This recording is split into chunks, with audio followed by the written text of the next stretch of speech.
Et bonjour. Alors, quoi de plus chiant que de devoir sortir de sa poche avec les gants, etc., une télécommande pour ouvrir un portail ou un garage. Du coup, j'ai solutionné ce problème en mettant sur le guidon un support de télécommande. Alors, moi, je l'ai fait pour des télécommandes Nice. Alors, vous verrez en fait dans les fichiers qu'il y a soit télécommande complète sur le support, soit la télécommande, enfin le support de télécommande à part qu'il vous faudra coller derrière, ce qui vous permettra d'adapter en fait la dimension du support télécommande au type de télécommande que vous avez. Allez, je vous montre ça en vidéo. Alors dans la description, vous aurez soit le collier avec la télécommande de fixer, soit les 3 pièces différentes. Alors pour ma part, moi j'imprime là en ABS, donc je peux coller avec du jus d'ABS. En revanche, si vous imprimez en PTEG, il vous faudra assembler en fait comme vous le voulez vos pièces pour les imprimer et elles se colleront normalement à l'impression. Alors j'ai perdu bêtement le fichier où je collais en fait le support à mon support télécommande. Alors en fait globalement les deux sont les mêmes, ce qui vous permettra en fonction de la configuration de votre guidon de mettre soit le vissage par en dessous, soit le vissage par au-dessus. Moi j'ai opté pour un vissage par au-dessus parce que j'ai pas accès par l'arrière. Donc en fait j'ai du jus d'ABS que j'ai fait avec de l'acétone et de l'ABS, du filament que j'ai fondu.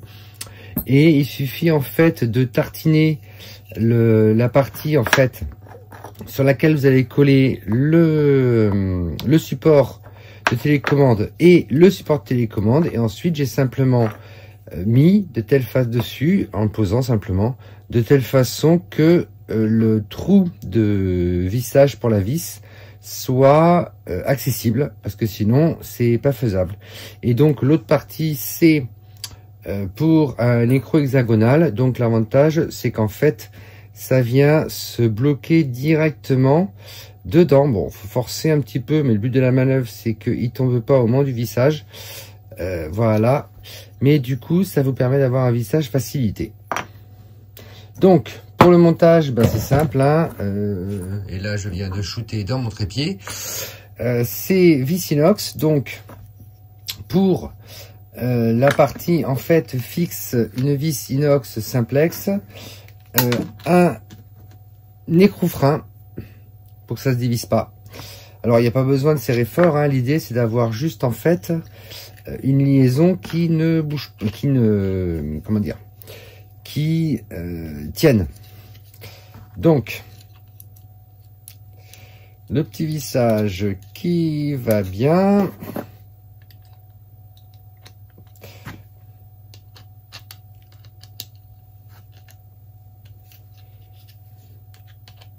Donc je serre juste ce qu'il faut. Voilà. L'écrou frein, je peux peut-être visser encore un petit peu plus. Ouais, si je prends pas le bon côté, c'est pas pratique. Voilà. Donc l'écrou frein est pris, donc ça ne se dévissera pas. Et ensuite, il me restera plus qu'à faire de même avec l'autre côté, tout simplement. Alors pour la mise en place, donc du coup j'utilise cette partie du guidon qui est libre. Donc je viens déjà le mettre dessus.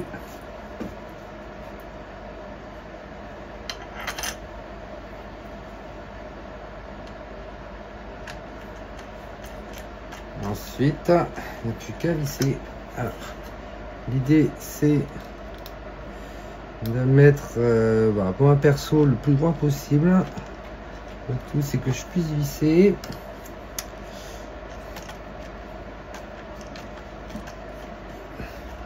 Donc en vis j'ai utilisé du 6 par 35. Bon, 35 c'est parfait pour la charnière.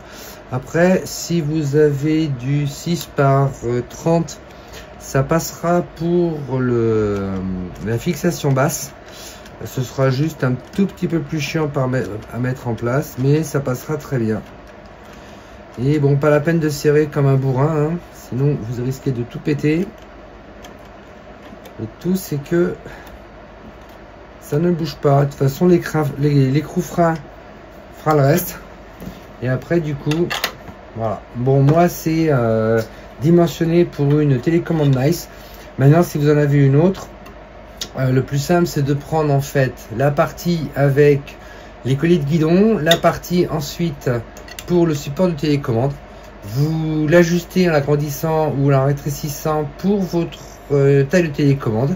Et ensuite, au moment de l'impression, vous réunissez les deux. Les deux. Et normalement, à l'impression, les deux seront liés. Alors, bien entendu, une télécommande, c'est pas étanche. Donc, dans une poche de plastique un petit peu dur. Alors, moi, perso, sont les poches qui contiennent les filaments. Je vais en fait créer une housse pour la télécommande pour éviter en fait que ça ne mouille la télécommande quand je circule. Alors j'ai un peu mesuré à l'arrache la dimension en fait du support de télécommande et sa hauteur. Donc du coup, dans un premier temps, je vais couper un morceau et ensuite ce sera thermosoudage d'un côté et puis ensuite ça va être des allers-retours sur la moto pour voir comment ça s'adapte, si la dimension est bonne ou pas. Et pour l'adapter en le ressoudant si besoin. Donc là, je vais souder sur environ 1,5 cm. Hein, j'ai pris large. C'est plus facile pour moi de recouper. L'idée, c'est je thermosoude en fait bord à bord au fur et à mesure pour avoir une zone d'1,5 cm que je pourrais recouper si besoin. Et puis ensuite, j'irai tester sur la moto, voir s'il faut que je raccourcisse ou pas. Et je finaliserai en fait en coupant un petit peu tout ce que j'ai en rab. Mais l'idée c'est vraiment d'avoir les traits de soudure les uns après les autres pour que je n'ai pas de passage ou de faiblesse.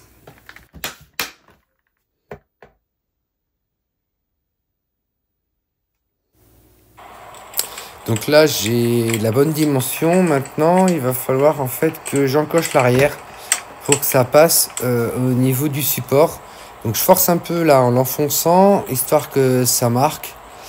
Et du coup après là un petit coup de ciseau pour faire l'encoche que je fais progressivement. Hein.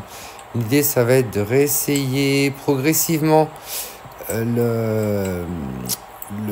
la housse pour pas couper trop d'un coup et me retrouver embêté derrière.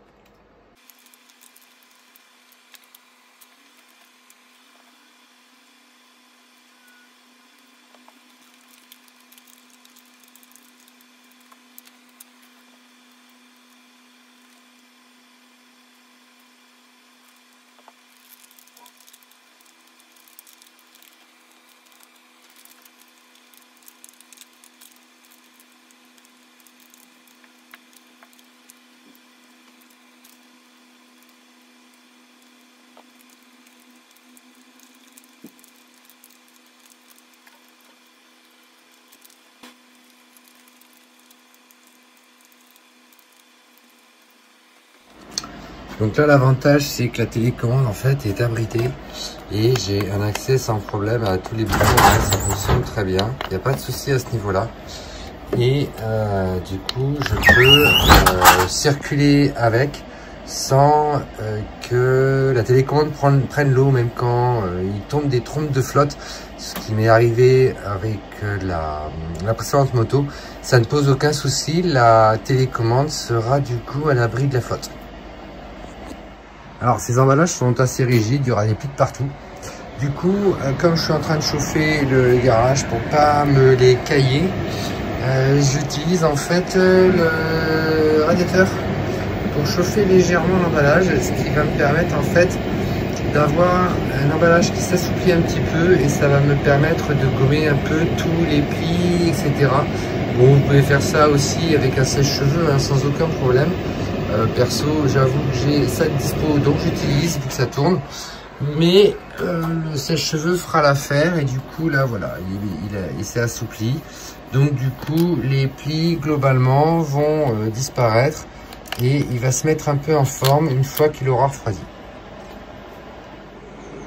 Donc là il a refroidi, donc du coup là j'ai ma forme qui est faite. Ce qui fait qu'en fait du coup pour la mise en place, c'est très facile. Reste plus qu'à l'avoir dans le sac pour le casou et je suis tranquille.